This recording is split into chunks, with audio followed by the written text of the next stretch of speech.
नमस्कार सम्मानित साथियों, मैं रमेश चंद्र पांडे आज अपने YouTube के चेत जाओ चैनल, जो कि विकास के प्रति जवाबदेही से जुड़े सवालों पर बेबाकी से अपनी राय व्यक्त करने के लिए बनाया गया है, के माध्यम से मार्चुला में हुई बस दुर्घटना में 36 लोगों की मौत के लिए आखिर जवाबदेह कौन, इस सवाल को आप सबके साथ साझा करना चाहता हूँ। 4 नवंबर को की सुबह मार्चुला अल्मोड़ा जनपद के सर्द विकास खंड में मार्चुला के में जो बस दुर्घटना हुई उसमें 42 सीटर बस में 63 लोग सवार थे और उनमें से 36 लोगों की मौत हो गई और 27 लोग घायल हो गए। तो एक तो सबसे पहला इस पूरी बस हृदय विदारक जो बस दुर्घटना हुई, इसकी लगातार मीडिया में जो कवरेज आई और उसमें इस दुर्घटना के तमाम जो कारण थे, क्यों हुई ये दुर्घटना, कैसे हुई, पूर्व में भी कितनी दुर्घटनाएं हो गई हैं, तो सब ब्यौरा मीडिया में आया। इन्हीं ब्यौरों में एक ब्यौरा ये भी था कि राज्य गठन के बाद आरटीआई से जो एक जानकारी हासिल हुई मीडिया में, जो उसकी बात आई कि राज्य गठन के बाद से अब तक लगभग 20,000 से अधिक लोगों की सड़क हादसों में मौत हो गई और ये सिलसिला लगातार जारी है। अब इसी क्रम में एक तो जो कारण आए, तमाम जो कारण बताए आए मीडिया में, इस 4 नवंबर के बाद से 5 और 6 तारीख को तमाम मीडिया में इसकी सुर्खियों में जो कारण, एक तो सारे मीडिया में ये बात आई कि इस दुर्घटना के लिए जवाबदेही जिम्मेदारी के सवाल को सभी ने प्रमुखता से उजागर किया। और एक तो बात आई कि ओवरलोडिंग, और दूसरी जो प्रमुख कारण उसमें रहा जिस पर हमारी नजरें टिकी, वो था एक तो सड़कों की खस्ता हालत, और जहाँ पर से वो बस दुर्घटना हुई मार्चुला में, वहाँ पर सड़क में पैराफिट नहीं होना और क्रैश बैरियर नहीं होना। और मेरी हैरत की बात ये थी कि बजट अवेलेबल होने के बावजूद यहाँ पर पैराफिट और क्रैश बैरियर नहीं बनाया गया, और सड़कों की जो खस्ता हालत है वहाँ उस जगह में, उसको सभी ने मीडिया में पूरी तरफ से वो हाईलाइट हुआ। और इसमें जब मीडिया द्वारा इस ओर सरकार का भी ध्यान आकर्षित होने पर मुख्यमंत्री ने भी इस पर नाराजगी जताई गई है और जांच के आदेश दिए गए हैं सरकार की ओर से भी कि बजट अवेलेबल होने के बावजूद ये पैराफिट और या क्रैश बैरियर क्यों नहीं बने, इस पर सवाल उठाए हैं। सरकार की ओर से भी इसको गंभीरता से लिया गया है। जो मीडिया में आई खबरों के हिसाब से लोक निर्माण विभाग से भी इसमें पूछा गया। तो ये तो रही जो तमाम कारण हैं। एक तो ओवरलोडिंग वाली बात है, उसमें तो इन्होंने सीधे से बात आई कि अमर में जैसे 4 तारीख को ये बस दुर्घटना हुई, तो 5 तारीख के अमर उजाला वो आपने देखा पूरा एक ढंग से सुर्खियों में थी खबरें, सब हर कोई हृदय विदारक दुर्घटना से हैरत में था, गमगीन था। तो इस घटना के तुरंत बाद जो सरकार के स्तर से जो स्टेप लिए गए, उसमें एक तो ये हुआ कि मुख्यमंत्री द्वारा मंडल आयुक्त को मजिस्ट्रेटी जांच के आदेश दिए गए, और दूसरा पौड़ी के प्रभारी संभागीय परिवहन अधिकारी कुलवंत सिंह और रामनगर की क्षेत्रीय सहायक परिवहन अधिकारी नेहा झा को तत्काल प्रभाव से निलंबित कर दिया गया। अब लेकिन दूसरी जो इस दुर्घटना के लिए जो दूसरी प्रमुख वजह के रूप में जो सामने उजागर हुई कि सड़कों की खस्ता हाल और बजट उपलब्ध होने के बावजूद हमारे पैराफिट नहीं बनना और क्रैश बैरियर नहीं बनना, उस कारण पर चुप्पी रही, कोई कार्यवाही नहीं होना एक दुर्भाग्यपूर्ण रहा। इस पूरे मामले में इसलिए भी बात आती है कि जो आए दिन पूरे उत्तराखंड राज्य में सड़क हादसे हो रहे हैं, उनमें प्रमुख कारण रहा है सड़कों की खस्ता हाल, और यहाँ पर भी यही बात सामने आई। अब ये सड़कों की खस्ता हाल है तो इसके लिए जवाबदेही और किसके पास है दायित्व? लोक निर्माण विभाग का दायित्व है सड़कों को चाक चौबंद रखना, और उनके देख रेख का पूरा दायित्व है लोक निर्माण विभाग का। अब लोक निर्माण विभाग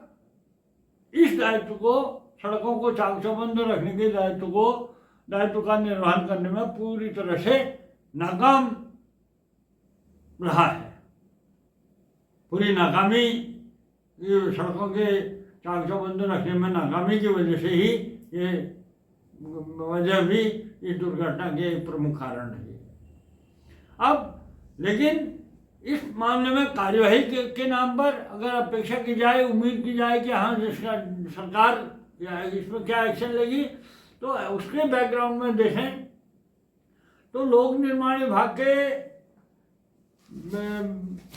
में जो इसके प्रमुख अभियंता हैं, विभागाध्यक्ष हैं प्रमुख अभियंता दीपक कुमार यादव, इनका रिटायरमेंट था। नवंबर 2023 में इनका रिटायरमेंट होना था, लेकिन इन्हें सरकार ने पहले मई 2024 तक के लिए पहले 6 माह का सेवा विस्तार दिया, और जबकि और फिर 1 जून से पुनः 6 माह के लिए दोबारा भी सेवा विस्तार दे दिया गया, जो कि अभी नवंबर में समाप्त होगा। अब इसमें हैरानी की बात यह है कि जो इस प्रमुख अभियंता के पद पर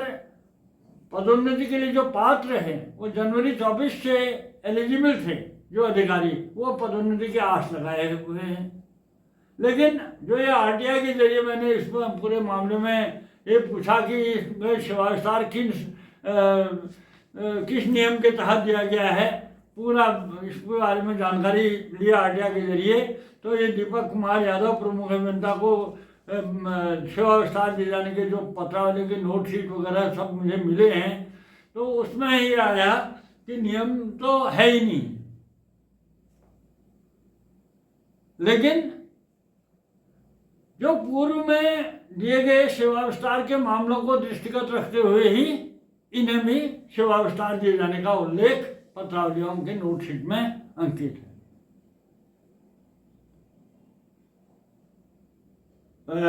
उत्तराखंड सरकार में मई 2024 में 3 विभागाध्यक्षों को सेवा विस्तार दिया गया था, जिनमें एक तो दीपक कुमार यादव प्रमुख अभियंता लोक निर्माण विभाग थे, और दूसरा सिंचाई विभाग के प्रमुख अभियंता, और तीसरा प्राविधिक शिक्षा के निदेशक। तीनों के सेवा विस्तार के मामले में जो मैंने आरटीआई के जरिए सूचना मांगी, उसमें ये साफ पूरी तरह से स्पष्ट हो गया है कि सेवा विस्तार दिए जाने का कोई नियम नहीं है। लेकिन उसके बावजूद सरकार द्वारा जो पूर्व में दिए गए सेवा विस्तार के मामलों को देखते हुए इन्हें भी सेवा विस्तार दिया गया है। यानी कि गलत की नज़ीर नहीं दी जा सकती है कहते हैं, नहीं दी जानी चाहिए कहते हैं, लेकिन यहाँ पर गलत की नज़ीर देते हुए सेवा विस्तार देकर गलत निर्णय और गलत कार्य करने का एक परंपरा बन गई है उत्तराखंड में। तो एक तो बात यह आती कि जिन्हें जो जवाबदेह बस दुर्घटना की सड़क हादसों के लिए जो जवाबदेह हैं सीधे तौर पर, उन्हें सरकार द्वारा पनिश करने के बजाय उन्हें सेवा विस्तार देकर कुर्सी में बैठाया गया है। तो जब ऐसे में हम अपेक्षा करें, उम्मीद करें सरकार से कि ऐसे मामलों में जवाबदेही तय की जाए और जो जिम्मेदार हैं उनके विरुद्ध सख्त कार्रवाई की जाए, तो ऐसे उम्मीद किससे उम्मीद करें। हैरत की बात यह है कि अब ये नवंबर में इनका दूसरी बार का जो सेवा विस्तार दिया गया है वो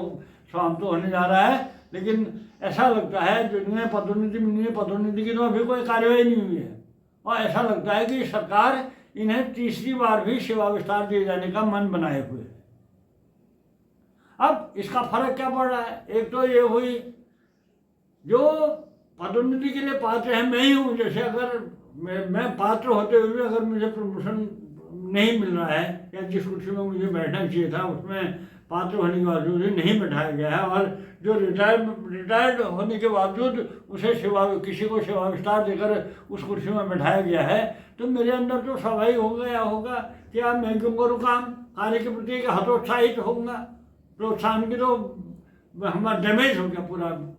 अब जो प्रोत्साहन की जो अपेक्षाएं हैं, जो उम्मीद है, वो तो ख़त्म हो जाती हैं। तो यही हाल यहाँ पर भी इसका एक प्रभाव ये भी पड़ता है जो माधव जो प्रमोशन की लाइन में है। तो एक तो ये बात रही है कि जो सेवा विस्तार, अब इसमें इसी क्रम में एक बात ये भी आई, हमने अखबारों में एक चीज़ देखी, ये बात आई, ये 7 करोड़ मिले फिर भी लोनीवी ने नहीं लगाए क्रैश बैरियर, सीएम ने बैठाई जांच। ऐसे आज भी अमर उजाला की लीड न्यूज़ है इस पूरे मामले में, जो 36 लोगों की जो दूसरे दिन ये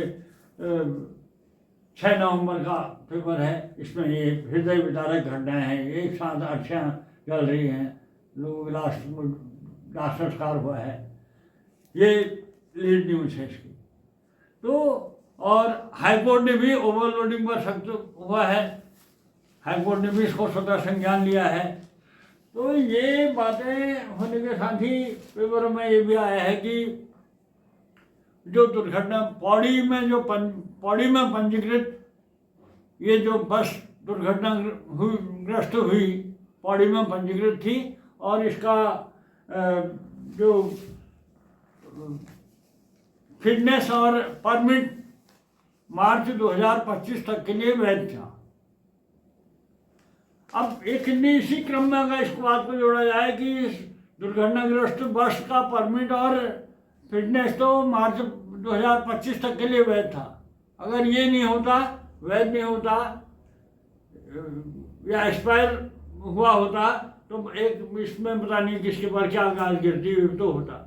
लेकिन इसी क्रम में अगर इसको इससे लिंक छोड़ा जाए कि बेशक बस का परमिट और फिटनेस तो मार्च 25 तक के लिए वैध था, लेकिन इन सड़कों की खस्ता हाल के लिए जो जिम्मेदार अधिकारी हैं, जो जिम्मेदार हैं सीधे तौर पर प्रमुख अभियंता की जो 1 दिसंबर 2023 के बाद से उन्हें जो सेवा विस्तार देकर कुर्सी में बैठाया गया है वो सरासर अवैध है। ये वैध और अवैध के क्रम में एक बात ये साफ तौर पर आती है, क्योंकि सेवा विस्तार देने का कोई नियम ही नहीं है। सेवा नियम नहीं होने के बावजूद आपने जो सड़क इस राज्य में सड़क हादसे हो रहे हैं, लगातार इन हादसे हो रहे हैं, भ्रष्टाचार हो रहा है, तमाम कानून का उल्लंघन हो रहा है, हर जगह में चौतरफा जिस ढंग का जो हालत है, अब उसके लिए ये सेवा विस्तार दिया जाना भी मीडिया में हालांकि बहुत कुछ कारण आए हैं, लेकिन ये सेवा विस्तार वाली बात जो है यह इस ओर अभी तक किसी का ध्यान नहीं गया है। मैं अपने इस तेज जाओ चैनल की ओर से सरकार के साथ ही पूरे राज्य के आला अफसरों के साथ ही यहाँ के राज्य के जन जन के संज्ञान में लाना चाहता हूँ कि इस बस दुर्घटना के लिए जवाबदेही के सवाल को लेकर सब लोग एकजुट होकर आगे आए, क्योंकि जवाबदेही बातें आती हैं, कोई जांच बैठेंगी होगा कुछ नहीं, 2-4 दिन की जांच पड़ताल होगी, ओवरलोडिंग को लिए 2-4 दिन बस हमको सीज कर दिया जाएगा, ये छापा मारा, ये पकड़ा 2-4 दिन का होगा। लेकिन जैसा हम देखते आए हैं, जब भी ऐसी दुर्घटनाएं होती हैं 2-4 दिन की कार्रवाई होती है, 2-4 दिन मीडिया में भी सवाल उठते हैं और उसके बाद सब अपनी ढर्रे पर आ जाता है। मीडिया वाला भी कहता है यार नया कुछ है तो बताओ, ये तो हमने छाप चुके हैं, अब छापने के लिए है क्या, ये तो बात तो बार बार कहेंगे, तो फिर वो अपनी ढर्रे पर बातें आ जाती हैं। तो इस पूरे मामले में ये बहुत गंभीर बात है कि सरकार समय रहते चेत जाए और जो ये बगैर नियम के नियम कानून जहाँ कहीं पर भी कोई भी दुर्घटना होती है, हिंसा होती है या कोई भी चोरी अपराध जैसा भी कुछ अगर अलग अनैतिक काम होगा, अवैध काम होगा, तो उसके पीछे एक बात ये है कि कानून का उल्लंघन। अगर कानून के अनुरूप सब कुछ होगा, विधिक रूप से सब कुछ होगा, व्यवस्था के अनुरूप सब व्यवस्थाएं संचालित होंगी, तो कहीं पर कोई गलत नहीं होगा, दुर्घटनाएं नहीं होंगी, सड़क हादसे नहीं होंगे। लेकिन जहाँ पर भी कानून का उल्लंघन होगा, मोनोपोली होगी, वहाँ पर निश्चित रूप से भ्रष्टाचार होगा, हादसे होंगे, हिंसा होगी, सब कुछ होगा। तो इस राज्य में सबसे पहली ज़रूरत है कायदे कानून के अनुसार चलना। अब कायदे कानून के अनुसार चलने में तो तमाम बातें हैं, सड़क हादसे हैं, सड़कों की खस्ता हाल हैं, ओवरलोडिंग पर नियंत्रण नहीं होना है, तमाम बातें हैं ही हैं। लेकिन यहाँ पर एक नई बात ये आ गई कि सेवा विस्तार दिया जाना भी इस कारणों की कड़ी में स्वतः ही जुड़ गया है। तो जन जन से पुनः अपील है, अपने चेत जाओ चैनल के माध्यम से भी, अपने उत्तराखंड कार्मिक एकता मंच के माध्यम से भी जन जन से अपेक्षा है कि ऐसे सड़क हादसे जिनसे आज जन जन के दिलो दिमाग में, पहाड़ों में आवाजाही करने में एक भय, अनजाना भय बैठ चुका है, उसे दूर करने के लिए